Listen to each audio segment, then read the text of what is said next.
We are longtime friends turned lovers here for all things love, dating, and relationships. Lovers Watch is a podcast where we explore how the love and relationships we observe on screens influence the love and relationships we experience in our own lives. From romance sitcoms to reality dating shows, we're mining through the mess to bring you the gems and help make sense of this crazy little thing called love. So, whether you watch these shows or not, if you love love, you're in the right place. Hello and welcome to Lovers Watch. Hello, I am your host Sam, and beside me is my sunshine señorita. Ooh, that's me. Hi, I'm your co-host YoVanna. And today we are talking about Love is Blind, Season 9, Episode 5. Yes, we are trying to barrel through this so we can get to the juicy stuff in Episode 6. Let's do it then. Mm-hmm. So, from this episode, what gems did you mine? It was hard. It was truly mining.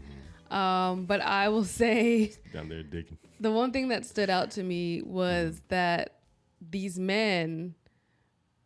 When men refuse to be vulnerable, they lose. They lose opportunities to love, opportunities to build connection, opportunities to grow close with people. Yep. And I'm sure they lose a whole host of other opportunities tangibly in their life, whether it's at your job or, I don't know, when you're playing golf with your buddies, whatever. Like, men who refuse to be vulnerable lose. Yeah. Y'all are losers. Yeah. And that's basically what I got from this episode too, where it's just like, they refuse to open up until the very last second. Until the last minute. And then they're basically like begging, but they don't even beg right. We'll get all up in it. Yeah.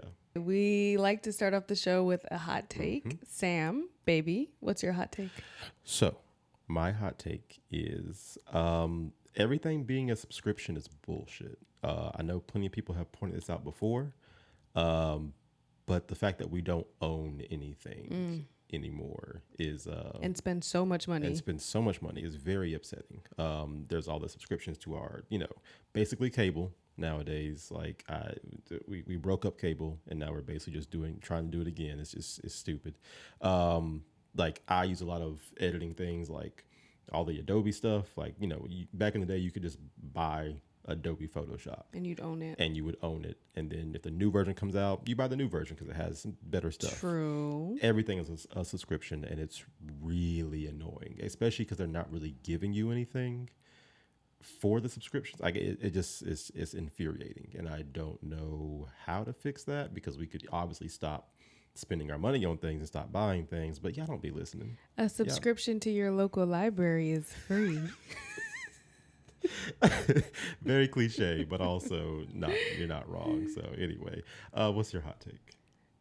Okay, y'all ain't gotta like it, and you're not going to, but coming for y'all next. Y'all don't love Christmas. Y'all hate your lives. This country is obsessed with Christmas because we literally don't have anything else to look forward to. That's all it is. How is it October? It's 85 degrees and y'all got Christmas trees up in the most visible window of your house. If you want to celebrate Christmas this early, you need to put that in the bathroom. I don't need to see that. I don't need to be subjected to your Christmas spirit on October the 5th.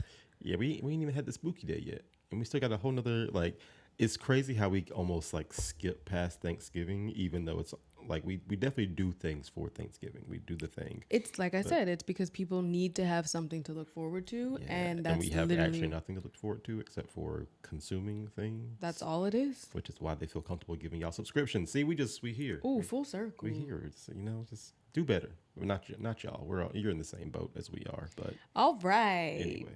Shall we jump into the appetizer of our episode? Let's the little. Let's get it. Okay, what are you thinking? What's on your mind? What are you ordering? One of the big things based on the end of the episode.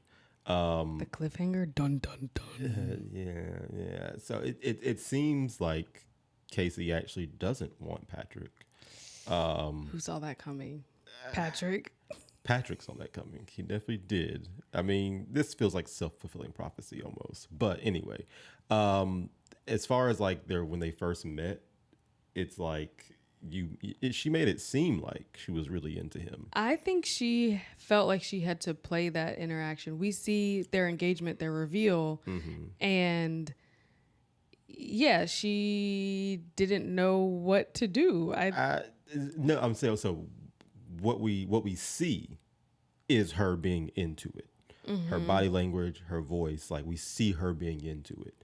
But again, based on the end of the episode, it seems like she isn't. So yeah, to me, it goes back to what I was saying before, where it feels like she's using that like sex appeal to basically get her through a tough situation, which is, back to that chicken and the egg thing, where it's like, does she have a complex? The chicken or the yoni egg. Or the yoni egg, exactly. Yeah. Does she have a complex because people see her as a sexual object, or does she use her sex appeal as a way of like getting through life, basically? And then people perceive that as, they associate her exclusively with her sex appeal. Exactly. So yeah, I mean, I wonder.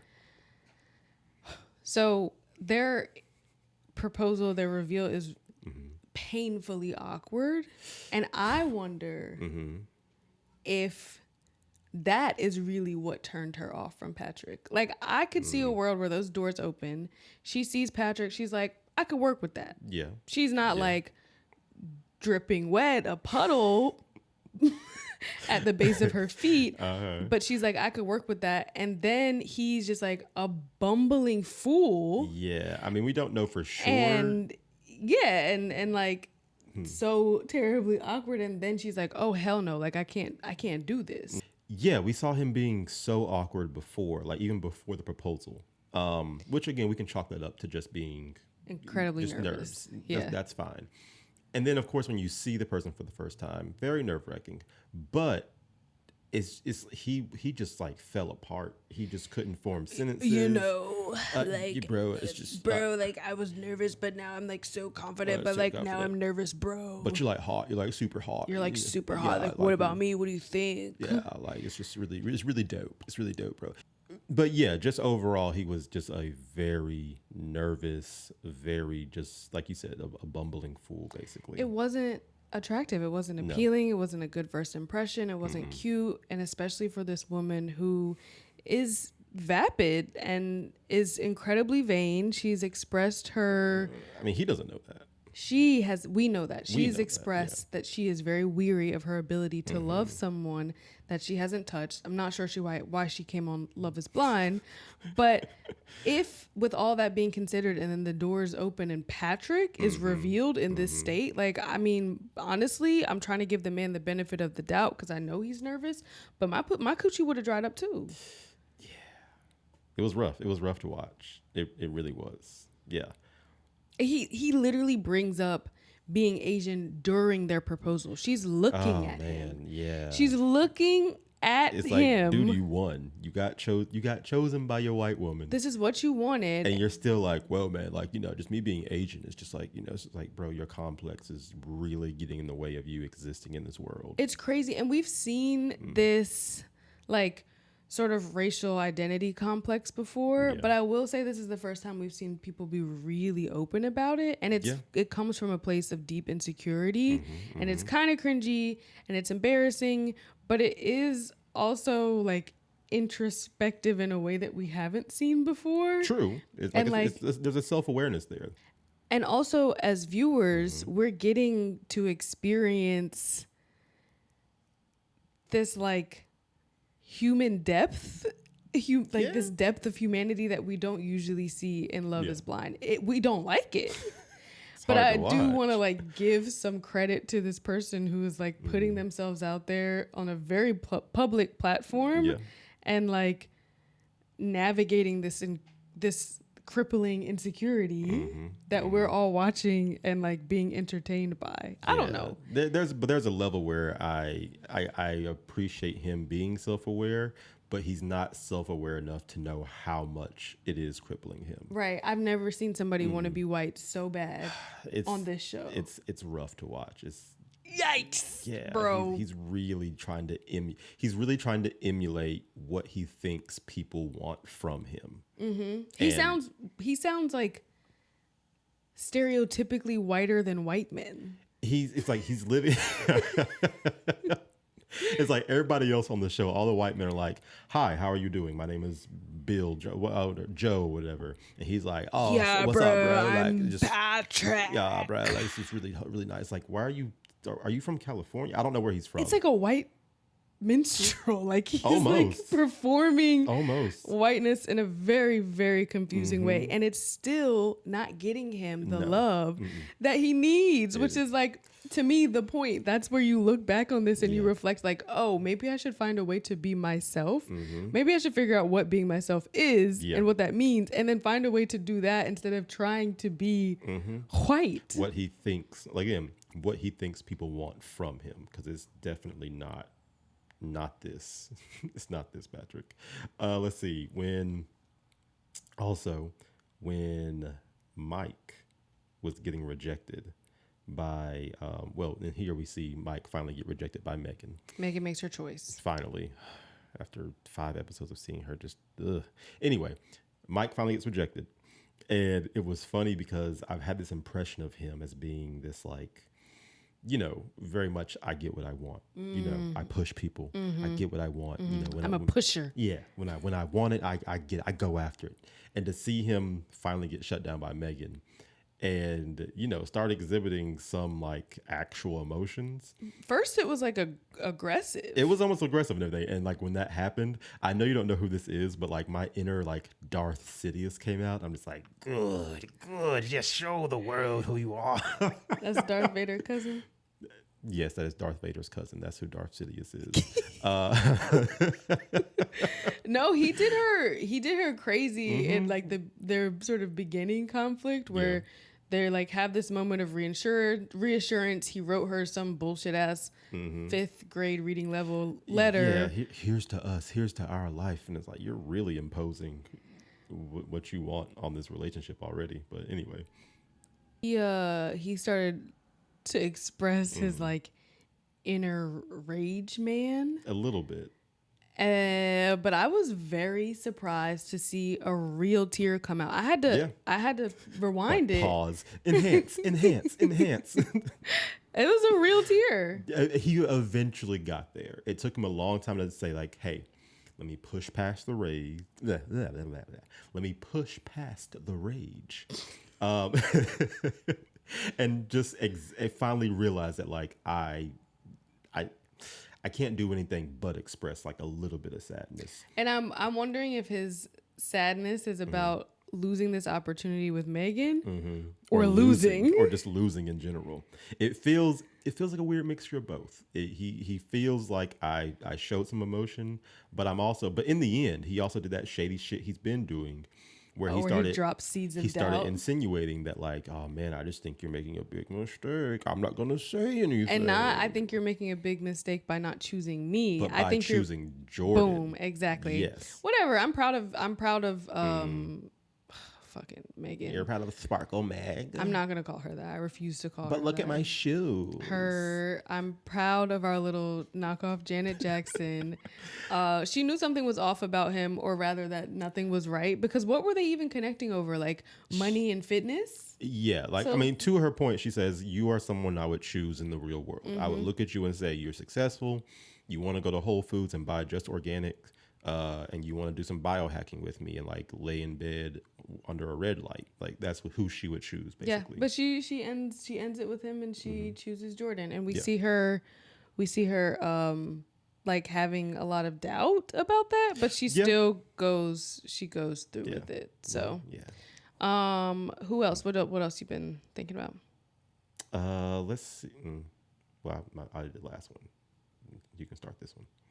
One of yours. Okay, so you ask me. Okay, cool. Yeah. What else you got? Nick. Nick is Nick gets engaged to Annie. I was physically convulsing and cringing. There were so many scary scenes.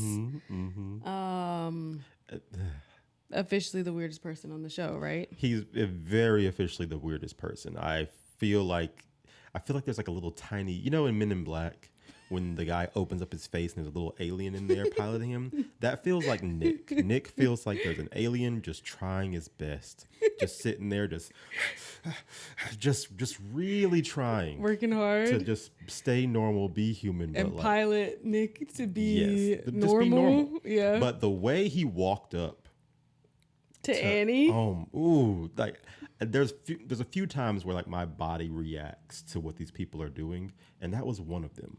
Nick walking up in like a very just like straight leg, straight arm, like, hi, hello, it's you, it's me, I am Nick. We shall hug now. This is what we do, right? Humans hug. So it was just very weird. Yeah, I was trying to give this man the benefit of the doubt and not come for him, but he is either gay or like wealthy, sheltered boy with no guy friends. It's funny. We were both trying to like, we were both trying to be very PC to an extent about.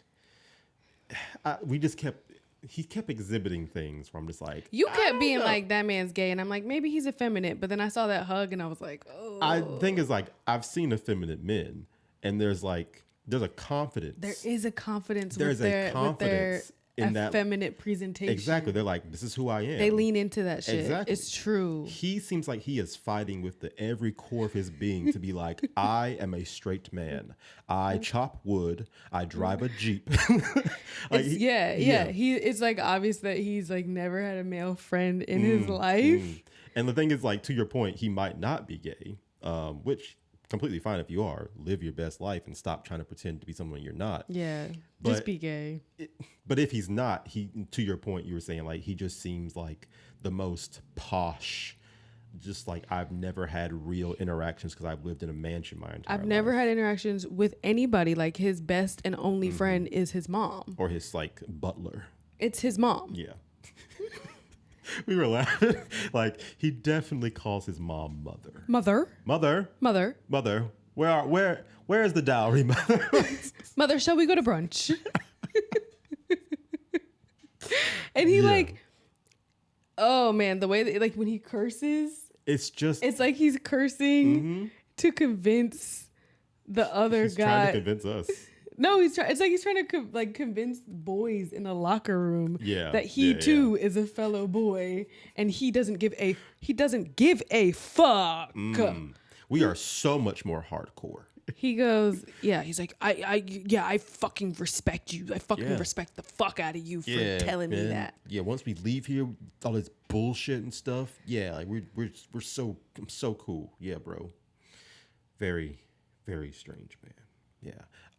Also, but speaking of awkward, I just feel like all the men on this show, they all just feel so awkward in their body. It just like this is a very small thing, but every time I see them like interact or engage in a situation where they don't have complete control, it's like their body's like trying to run away.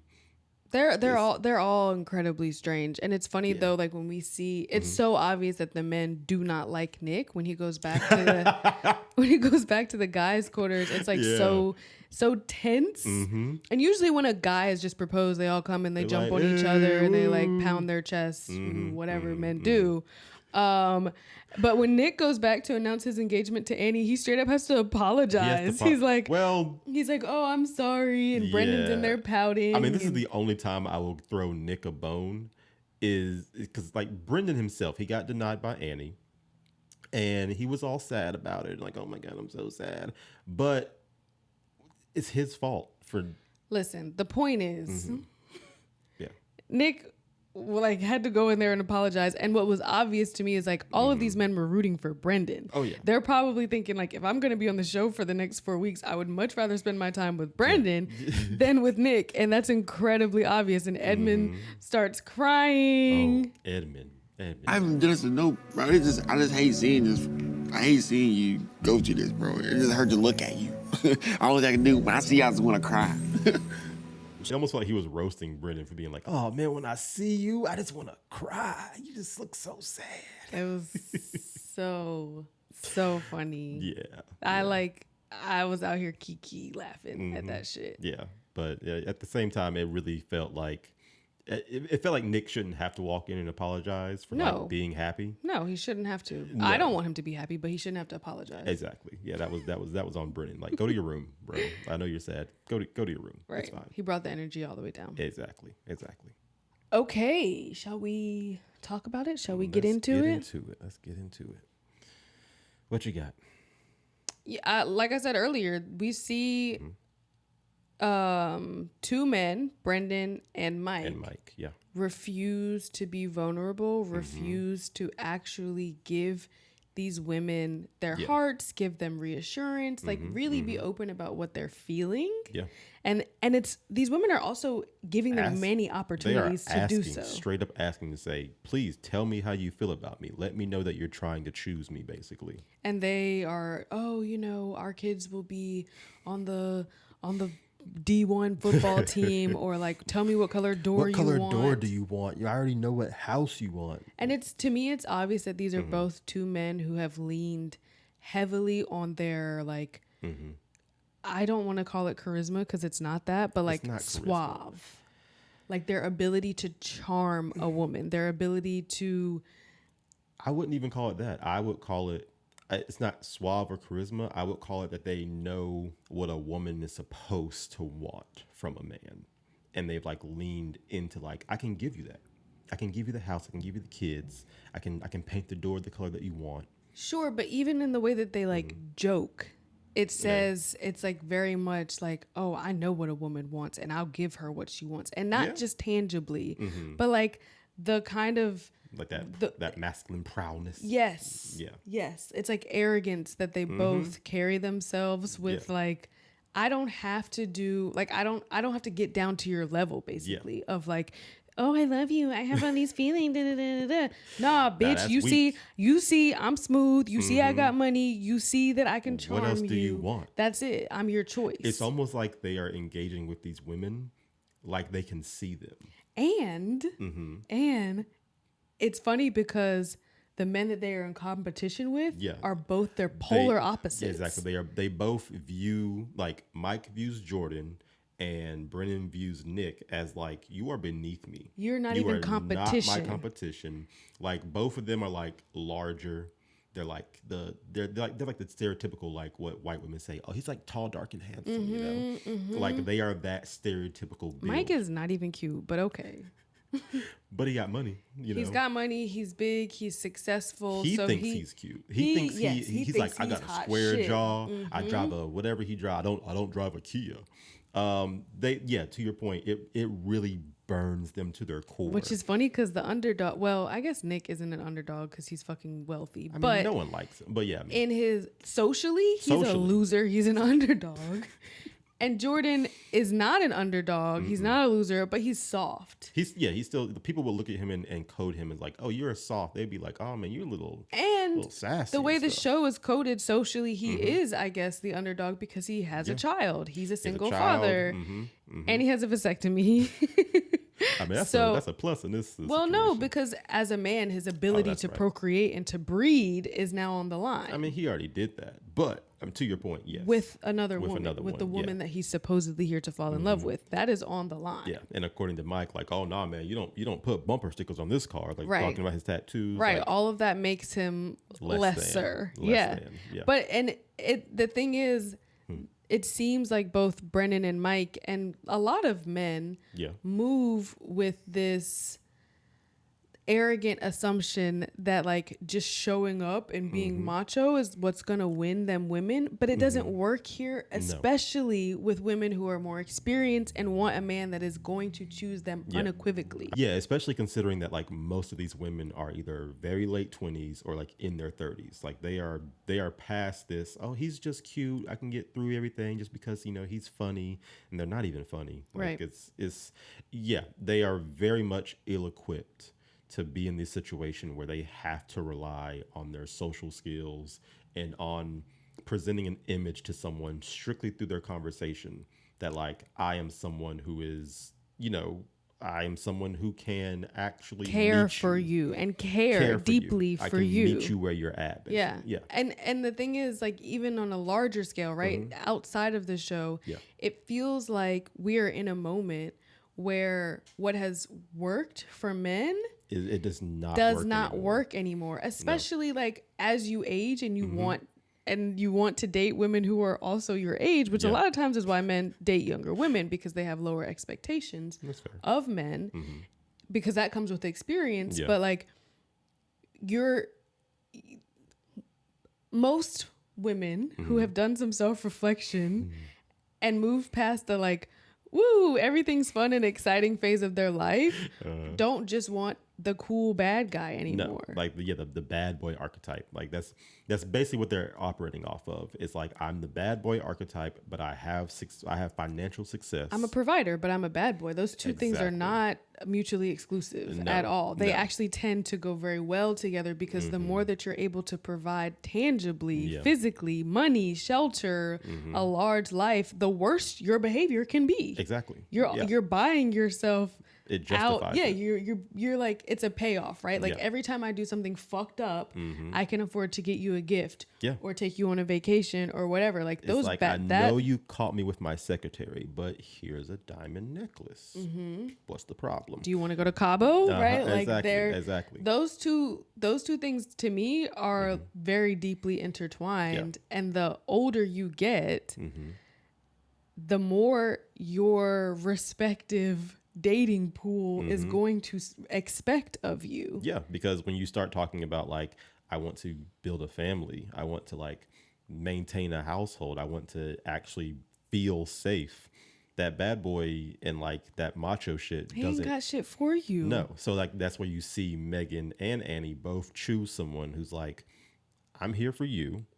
I can show up. I can express my emotions. I'm going to tell you time and time again how much I want you, how much I care about you, what I want to offer you, the life that I can see myself building with you. Yeah. And like building with you, not giving you, not telling you this is what you need. Because like Annie was very specific when she was talking to Nick, when she was basically like kind of shading Brendan for coming to her and saying, I know what you want. I know what you want. I know what I need to give you. And if you knew that, then why did you wait until the last 15 minutes when you already knew I was going to choose somebody else? Exactly. And it's the same thing with Brendan and Mike. I think the both of them are more upset about losing than about losing a partner. Yeah, because to them, they failed.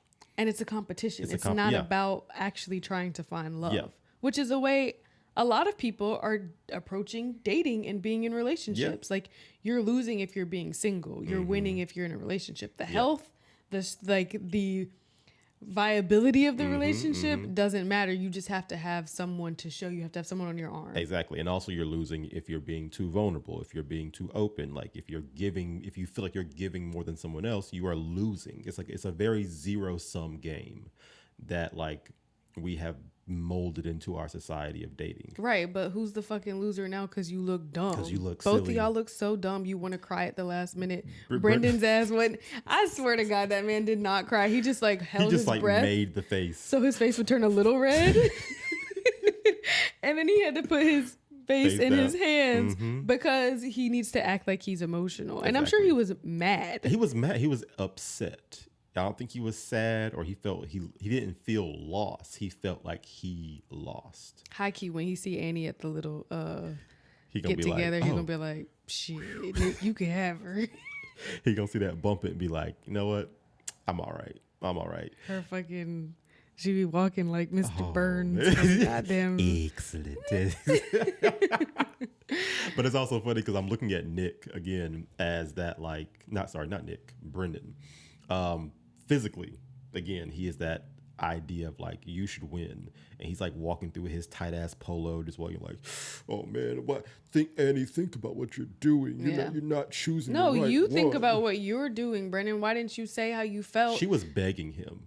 This is again the longest we have been in the pods ever, and we saw her consistently begging this man to say like, how do you feel? Say about something. Tell me something. And he's like, talking about the door in their house and what kind of house do you want? But then he'll be defensive and say, what else do you need to hear from me? What else haven't I said? You look stupid, and now you look stupid and single and alone. And it's not even a good enough look for someone to slide up in your DMs afterwards. Like I wouldn't be coming I would not be coming for him afterwards. Not at all. Not at all. Not at all. Not at all. Which is a shame because he's such a cutie, but whatever. Yeah, he's all right. Okay, so the one other thing that I wanted to talk about before we wrap this shit up is watching Jordan and Megan. Something clicked for me.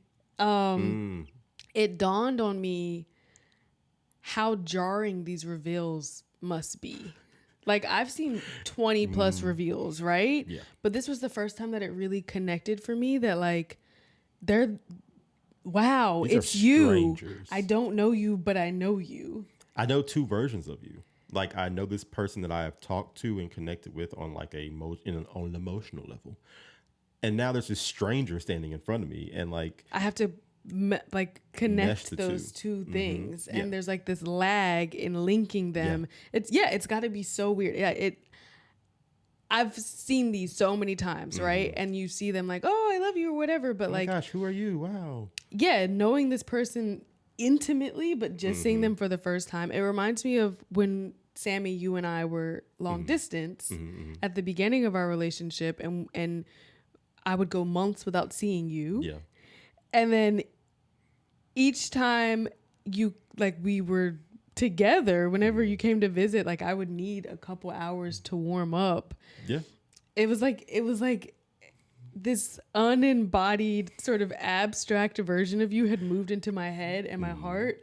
And then here you are in the flesh. And every time I would need like a couple hours for the lag to process and put those two things back together. Yeah, because the way I look at it is like you're the person that you are when you're just like speaking, talking, expressing. That is a completely separate person from who you are in a physical space. Physically, yeah. Like your physical actions, your gestures, the way your face moves, all of that. That is a separate person. It's not a separate person. It's another layer. It's another layer, but it's a huge layer. It's like when someone's name doesn't match who they are. Yeah. Like when you're like, oh, your name's Greg? Greg. You don't look like you're not a Greg. No, it's like, wait, your name is Darren, and he's like a 5'4", just like 115 pounds. It's like, what? Like that sort of what is it? Like this disconnect when the person that you think you know or you envision doesn't match the physical embodiment. Yeah, but especially when, like, for example, like you're just based on your body movements alone, I can talk to you with just my physical. And again, having to meld those two when you're like, I've been hearing your voice. Yeah. And the thing is, like, what happens is even when we hear someone, we still build an image in our brain. Especially having never met them. Exactly. So you have maybe not a picture, but you have some sort of abstract expectation of who this person's going to be. And then to see a human who you didn't envision, because there's no way you could have envisioned this person. Like, imagine hearing someone be like, wow, you sound tall. And Right. then you meet them and you're like, just average height. And you're like, oh. Or they're short. Or they're like, short, yeah. Or it's like, hey, man, like you sound like a bombshell or whatever. Like we're kind of seeing with Joe, where he's like envisioning maybe like a skinny person or whatever, and potentially, it seems like he might have an issue with like her being, a normal size person. It's I don't know. For me, this was the first time that I was like, oh, like I genuinely think that these people some of these people can fall in love in the pods. It's not a question of like, is love blind? It's like, can love sprout and grow in this untethered experiment, in this untethered context? And then the minute you take it out into the world where like all of these things are going to test it, it's different. But like what you feel for that person is a form of love. Yeah. I mean, especially when you put it into our society that is very heavily based on looks. Like when you take that part out of it and say, hey, this is purely what you are going to get. You are just going to get someone's emotional side. And especially for the people that do the work and are really talking and really connecting. Yeah. Like obviously Joe and Madison, they didn't seem like they were talking about fuck all in the pods. Not at all. So they don't I don't know that they have a strong foundation to even take out into the world. Yeah. But when there are people who seem like they're deeply, genuinely connecting, I don't give a fuck about Megan or Jordan, honestly. Yeah. But they have like they seem this connection a very with human connection. the kid and the dad and like Yeah. all these Yeah. other like universe pressures that are bringing them together. Yeah, on a very small point, it really does feel like you can tell how much the people actually connected in the pods, because when they see each other, they're able to draw from that, and like the meeting is not as awkward. It's less awkward, and it's more like, oh, it's oh, you. this is you. It's you. Hi, hello. Right. Like, as opposed to like, we see like Patrick and Casey, where it's like, y'all didn't really talk about shit, to be honest, and it shows when we finally meet. It shows where she's just like, I don't know what to do. I'm just gonna kiss you. yeah. And of course, Patrick, With her bones straight legs. Bro, when he picked her up, her legs were just like. But we have a little cliffhanger with the two of them because she's gonna pull him into a meeting, looking very sad and brown, and we can only assume that it's to end. I have my things with assumptions. I don't know if they're gonna come true, but I have my assumptions. We shall see. Join I'm thinking us. it's the boyfriend. We'll see. We shall see. Indeed. Join us next time for more messy looks into love, dating, and relationships. Let's see how badly Casey breaks Patrick's heart. I'm so excited to get the fuck out of the pods and see these people out in real life. Actually engaging. These relationships are going to crumble. They are going to crumble, and we cannot wait. We can't wait to talk about it. Remember, we're here for the drama. Here for the mess. But it's all love. Please like and subscribe. If you like this show and you're listening to us on a podcast platform, please give us a stellar review and rating on Apple Podcasts or Spotify. Again, we are just in our baby stages, so every view, comment, like, and share helps us bring you guys more awesome content and get the show to more people. We'd love to hear from y'all. Hit us up with your dating experiences or your lovers' questions at loverswatchpodcast@gmail.com. See y'all next time. Y'all take it easy.